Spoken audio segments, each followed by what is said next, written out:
It is Locked On Jazz for the 30th of August. Oh my gosh, what happened? Is the Donovan deal dead? No, but we'll try to explain what just happened. The Knicks signed RJ Barrett. Are there other options? Are the Jazz really rebuilding? What's going on? It's all coming up on today's edition of Locked On Jazz.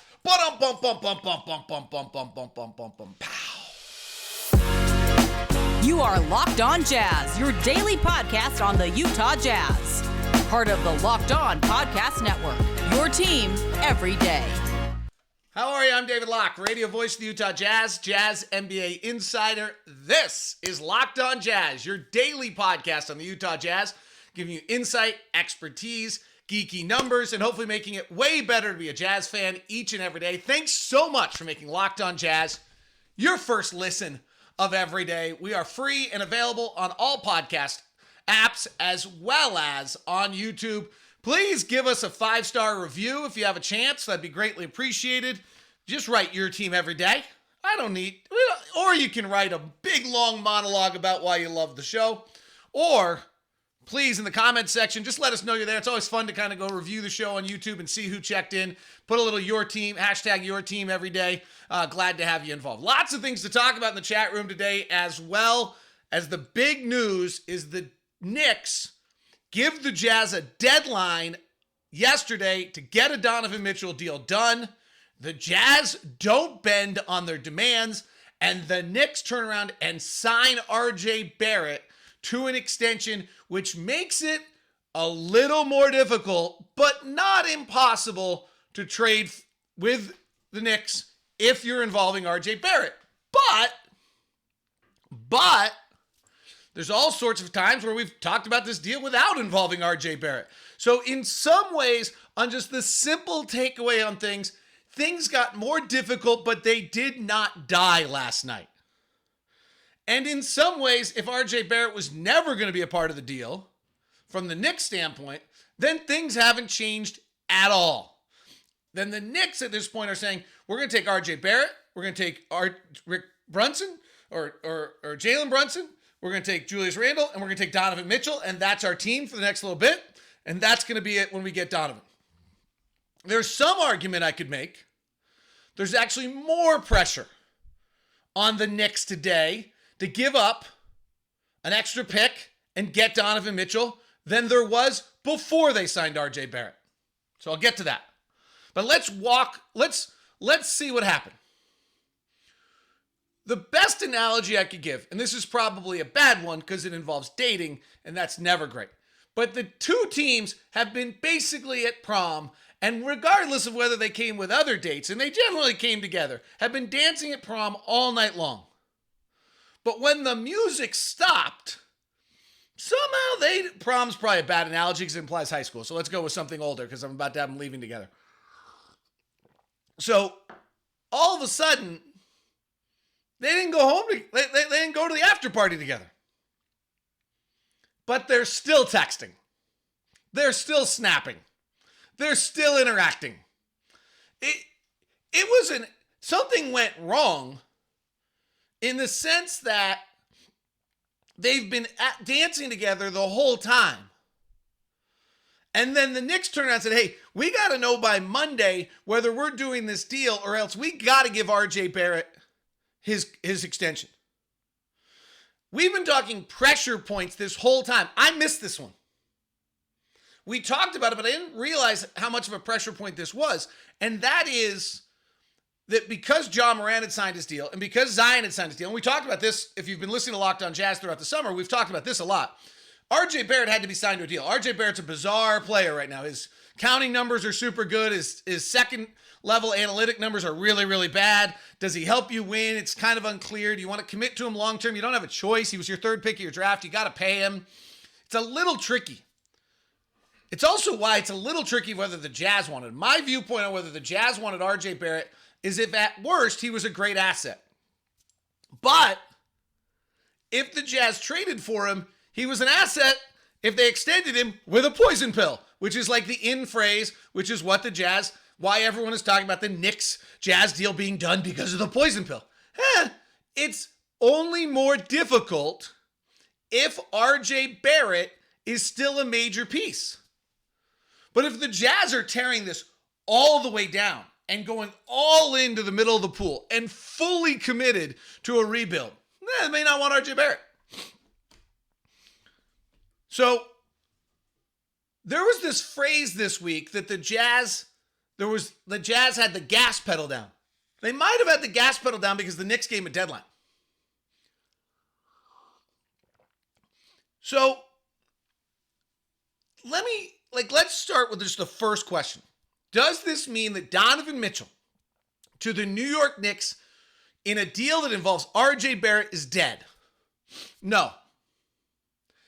It's a little more difficult. You have to add a few more pieces. I don't want to bore everybody to death with what the poison pill is. Dan Clayton does an awesome job at SLC Hoops with a video on it for like 13 minutes. It's like amazing he can do this. He's incredible. Somebody should hire him, a team. No, don't actually, because he's too good information for all of us. But go check that out if you want to. The next aspect of this is the Jazz Donovan Mitchell trade done? No. Is the Jazz Donovan Mitchell to the New York Knicks trade done? No. Is the Jazz possibility of trading Donovan Mitchell to other teams done? No. Is there a chance the Jazz have gotten cold feet on the magnitude of the rebuild? The rebuild is super hard. Like what the Jazz have never said they're doing this. The way the Jazz have been portrayed by the media, maybe accurately, frankly, just because something's portrayed by the media doesn't mean it's portrayed incorrectly. It just means that's how it's been portrayed, is that the Jazz are into full, what the media calls tank. We can call it rebuild. Committing to this, the way the Rockets did, the way the Thunder have, is super hard.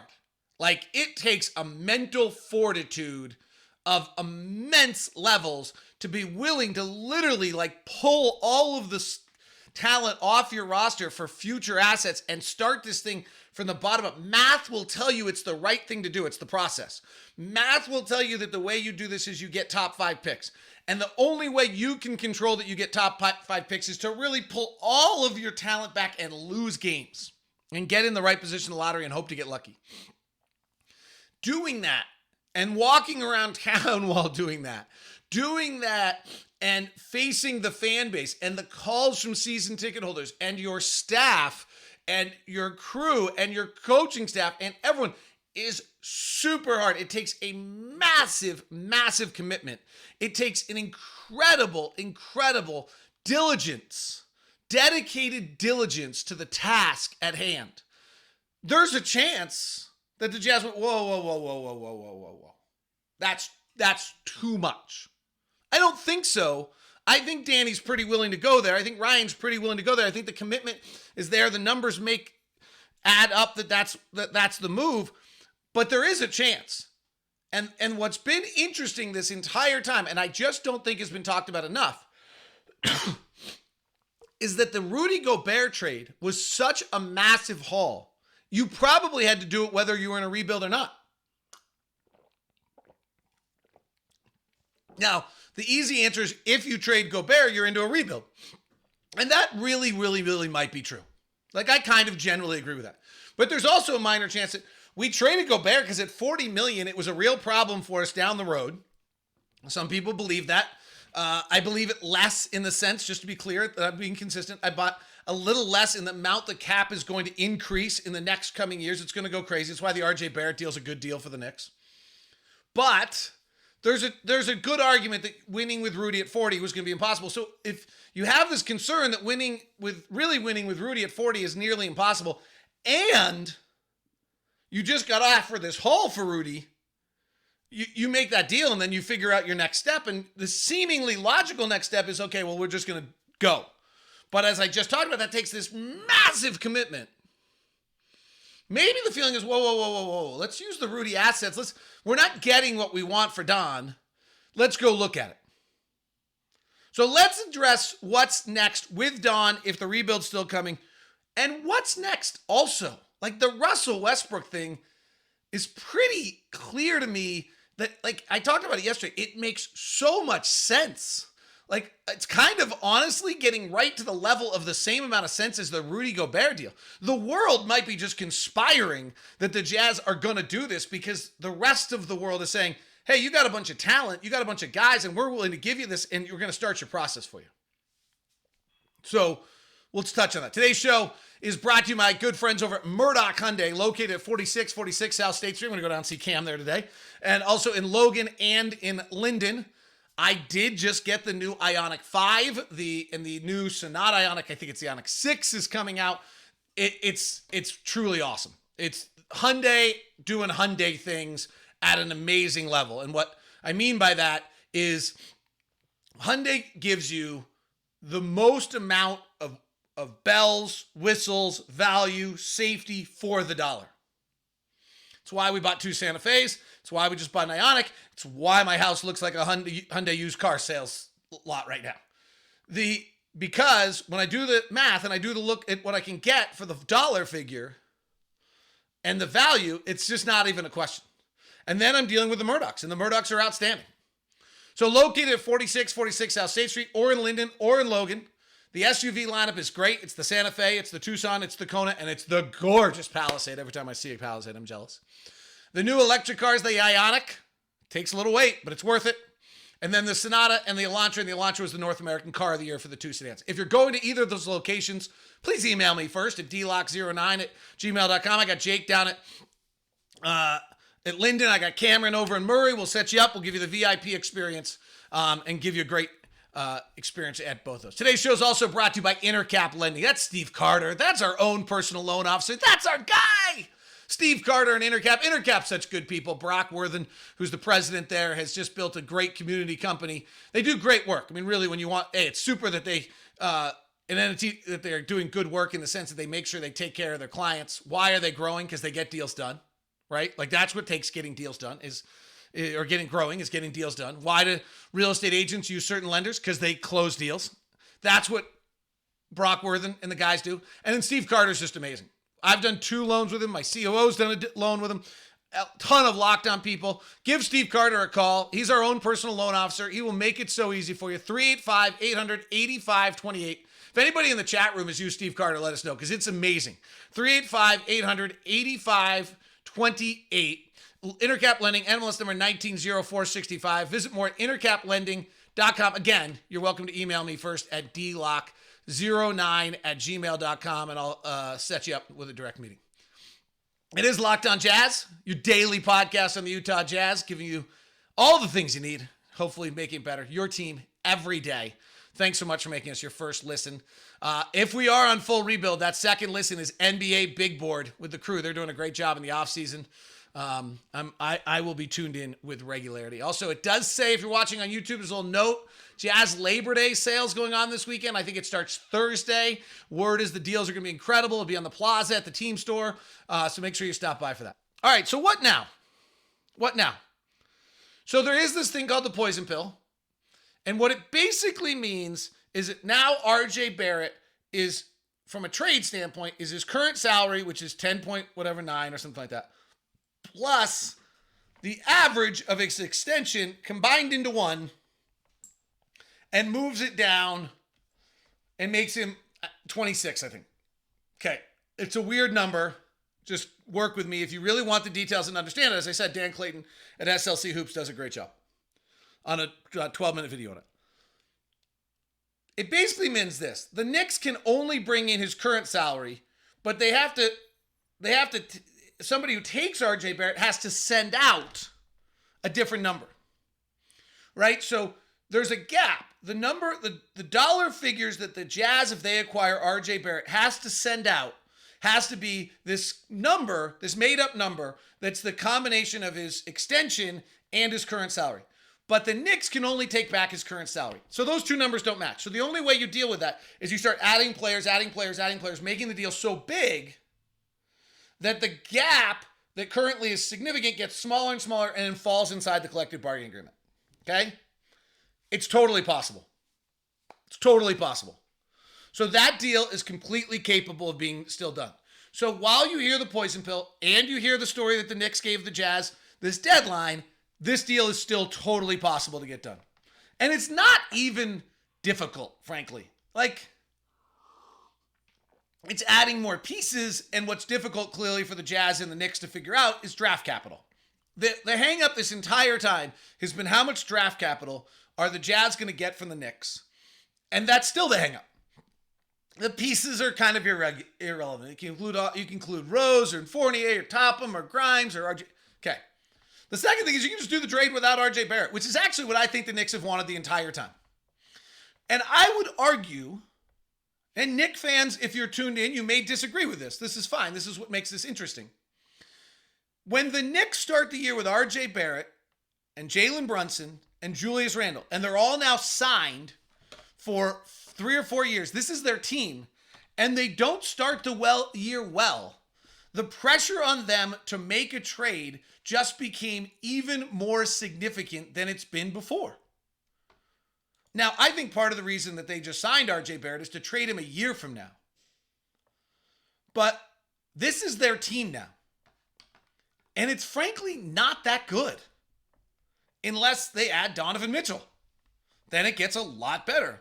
But right now, it's a play-in team in the Eastern Conference. And it's signed up and pretty tight hamstring-wise. Jalen's got $27 million. Julius has got $23. Evan Fournier's on the books for a few years at $18. Like, it's not great for them right now. And so I might argue that the Jazz looked at that deadline and said, great, sign RJ Barrett, be more hamstrung than you are, have less trade options than you've ever had before, and then come back and call us and we'll get that extra draft pick. That's actually what I think from a Jazz standpoint might have taken. I have not talked to anyone. I know there's all sorts of there's this great phenomena that everything's being reported from New York point of view, Utah point of view, and I actually am as out of touch as I've ever been before on something right now. So this is really just an honest look at it. And it'd be interesting to see if Knick fans are with us on the chat room, on YouTube, please give us your thoughts on that. My thought is that, hey, they suddenly are going to start the year with Derrick Rose, Evan Fournier, Jalen Brunson, RJ Barrett, Julius Randle, Mitchell Robinson. That's their team. That's a play-in team. If the pressure point is going to come on the Knicks, the next pressure point is on the Jazz, which is Donovan comes to camp. And then the next pressure point is on the Jazz if they start to win too much. And then the next pressure point is on the Knicks where they don't win. Well, it's more of a pressure point now if they don't win, if they have these guys and their only other move is to go get Donovan Mitchell. And maybe they think that Donovan Mitchell and Jalen Brunson and RJ Barrett and then probably move Julius Randle and Mitchell Robinson is enough to win. They might be right. So I actually don't think that the poison pill lessens the deal, gives the Jazz less options that were out there. I actually think we're kind of where we were originally, which is the Jazz and the Knicks cannot decide on draft compensation for Donovan Mitchell. And if nothing else, it might have just worked to the Jazz advantage now that RJ Barrett's not a part of the deal. The Knicks have less options than they've had before, and that they now are going to have to give up another pick. Now, the other thing is if you believe RJ Barrett's good and helps you win, debatable, then those draft picks might not be worth as much as you might want them to be. The other thing is other deals. Scott Gerard of 1280 The Zone had an interesting tweet out last night that said the Jazz bypassed a massive haul from Cleveland. I think that was, I probably should get his exact wording and sees Charlotte as a possibility. Those are both, Scott knows his stuff. Scott's connected. And interesting kind of to see those things being mentioned.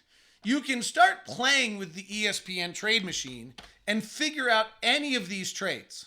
It's not hard. The question you don't know is what the draft capital was. In the case of Cleveland, if it's not involving Kevin Love, then it really kind of has to be either Karis LeVert or Lauri Markkanen with Colin Sexton. That would seem to be the logical deal there. That you're either, and I'm guessing if you're Cleveland, you want Lauri Markkanen's 3-year deal to be moved, not Karis LeVert's free agency deal. And so then the Cleveland Cavaliers become Donovan Mitchell, Darius Garland, Evan Mobley, and Jarrett Allen moving forward. And you have to figure out whether you think that's so good you don't actually want their picks. And that, according to Scott Gerard in his tweet, that deal is now off the table. Charlotte gets pretty easy also. It's Terry Rozier and Mason Plumlee, basically.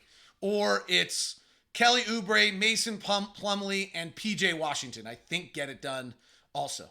Again, it's if and maybe I'm going to guess, again, in this circumstance, that the Charlotte Hornets would like to move, if they're bringing in Donovan Mitchell, they would like to move Terry Rozier in the deal and not have Terry Rozier, LaMelo Ball, and Donovan Mitchell all on the same roster. That doesn't seem to make a great deal of sense along the way.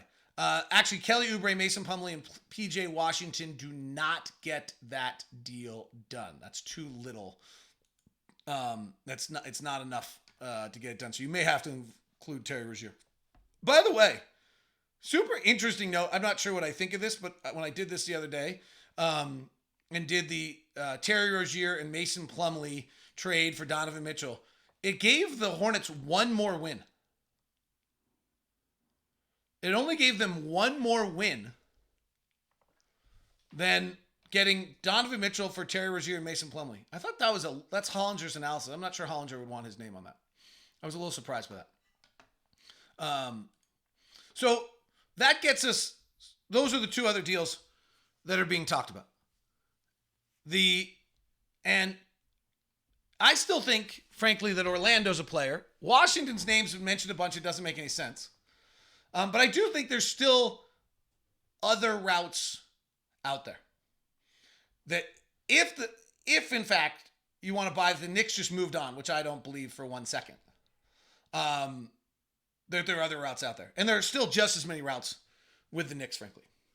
So we'll look at that. Now, there is a deal that's out there that's just so fundamentally makes sense that it seems like it has to happen, and it's going to tell us whether or not the Jazz actually have cold feet or have reconsidered the rebuild along the way. Today's show is brought to you in part by BetOnline.net.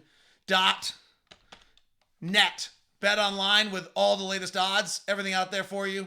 Pop news, information, go check it all out. Major League Baseball getting down to the wire. The World Series champs are still the same as what it's always been. The damn Dodgers at plus 300. Astros plus 425. Yankees sliding at plus 475. And the Mets at plus 500 with the Braves charging at plus 1,000 to win the pennant. The Astros are plus 165 to win the American League. The Dodgers are plus 150 to win the National League. In NBA basketball, they've got all of the futures and NBA team wins out there, except for, they now actually, I think, last I checked, might have all 30 teams win total up. They do. They have the Jazz over-under wins at 30. So you have to decide whether you think they're... And the Knicks are finally up, and their over-under win total is at 39.5. This is exactly my point, that the Knicks win total is at 39.5 with everything that we're talking about. A below 500 team. It's all at BetOnline.net. You might think it's all right to drive buzzed or to, just be mellow with it, shall we say. Or one of those people thinks it's just frankly okay to drive stoned. It's not. Your answer is, I'll drive slow. I'll be cool. Nope. Wrong. The truth is reaction time slow way down when you're high. You're not only put yourself in danger, you put everyone around you in danger. That is a buzzkill. So stop kidding yourself. It's not okay to drive high. If you've been using marijuana in any form, do not get behind the wheel. If you feel different, you drive different, drive high, get a DUI. Thanks so much for tuning in to Locked On Jazz today. For your second listen, may I suggest Locked On Knicks today. Should be a lot of fun to hear what they'd have to say about what's going on this. All right. By the way, that BetOnline number right there, 39.5. By the way, you're taking the over or the under on the Jazz at 30. Go throw that in the chat room. Let me know your thoughts on over, under on the chat room. And also, this is my point on the Knicks at 39.5. That's a play-in team right now without Donovan Mitchell having signed these. That's not okay for them. So maybe the RJ Barrett poison pill makes it more difficult, but it doesn't close the door. But the fact of the matter is, what just does close the door is the idea of them making a trade without RJ Barrett, which I'm not sure the Jazz wanted RJ Barrett anyway. That's not clear. And I do think the draft assets become more important as time goes on here. And I think the Knicks are under just as much pressure as they were before to make this deal. Knicks fans will probably feel differently. Okay, we talked about this yesterday as part of a three-way deal. The Russell Westbrook, the Lakers comment that they will not give up their 2027 and 2029 first-round picks unprotected unless it makes them a title contender is a very telling comment. It basically means we're willing to give them up. We have the package. I can't imagine that they can get something better than a Bojan Bogdanovic, Malik Beasley for Russell Westbrook package. You can trade in and out the names. But the fact of the matter is, from a Jazz standpoint, it's a great deal too. Unless you think taking Russell all by himself on that salary is actually worthy of two picks. And it might be, frankly. It actually might be a great deal for the Lakers and a only okay deal for the Jazz. But from a Jazz standpoint, it's a pretty good deal. And here's the thought. If you're taking Russell Westbrook's $47 million contract this year, you deserve at least a first-round pick for taking that deal. Right? If you're acquiring Bojan Bogdanovic, I would think that should give you a first-round pick. But probably not an unprotected first-round pick, right? A first-round pick with Bojan, to me, at this point, is worth a first-round pick, but with only a year left on his deal, and at 30, whatever years old, and an awesome three-point shooter, is probably worth the deal, but it's probably got some parameters on how much. So let's call it like a top 15 protected first-round pick. I kind of made that up. Somebody like Dan Clayton, who's analyzed all these trades, or even Andy did a nice job the other day on this. They probably can do a better job than I can on this. But let's call Bojan, conceptually, this is right. Let's call Bojan you trade Bojan right now, you're going to get a first-round pick, top 15 protected. You take back Russell Westbrook, $47 million, and get it off the Lakers books, you probably deserve a first-round pick, unprotected, plus a little. So let's take the plus a little and remove protections on the other first-round pick, and now you have a pretty fair deal, plus you're getting Malik Beasley. So the idea that the Jazz take in Russell Westbrook, and frankly, I would be all in for watching Russell Westbrook for an entire year play that hard with that kind of pizzazz on a team that's not necessarily trying to win a ton of games. Be kind of awesome, actually. Be totally kind of awesome. So that's a side note. But the Bojan and a piece, to me, just makes so much sense. If the Jazz are really in a full rebuild. And if that deal doesn't go down, and frankly, the 27 and 29 unprotected picks from the Lakers, who have not been the most functional organization in the world and have not done the greatest job, to me, seems like a pretty good trade because of all the teams we've talked about. It's, Minnesota, you're really banking the 27 pick comes through because the 29 pick's a little protected. Like, if you want a pick to come through the way Danny had picks come through for Brooklyn, and I think those 27 and 29 Laker picks have a chance. When LeBron's playing somewhere else with Bronny, and Anthony Davis is the last one there living the LA life, and Bojan's retired, and whoever else is gone, and the Lakers sign their next free agent, we'll see. But I think I like those picks. To me, this is the pick that tells me whether this is the trade, not the Donovan trade, that tells me if the Jazz are in full rebuild. Because this one has the right value, lines up correctly, feels like it should happen. And if the Jazz make that trade, it's the right trade to make. And it's a little bit the world's conspiring. We gave you such a good deal for Rudy, you got to do it. We gave you such a good deal for Bojan, you got to do it. Well, now you're into full rebuild. To me, that's the deal that tells me. If that deal doesn't happen, then I might say that the Jazz have either pivoted or that the media took them on a route they were never planning to go on. Right? Because I think that's the deal I'm watching actually even closer than Donovan. Donovan's pretty complicated. There's a lot of assets. You got to get major pressure points. The Jazz want an awful lot for it. He's a major piece. He's a franchise piece. He's an incredible kid.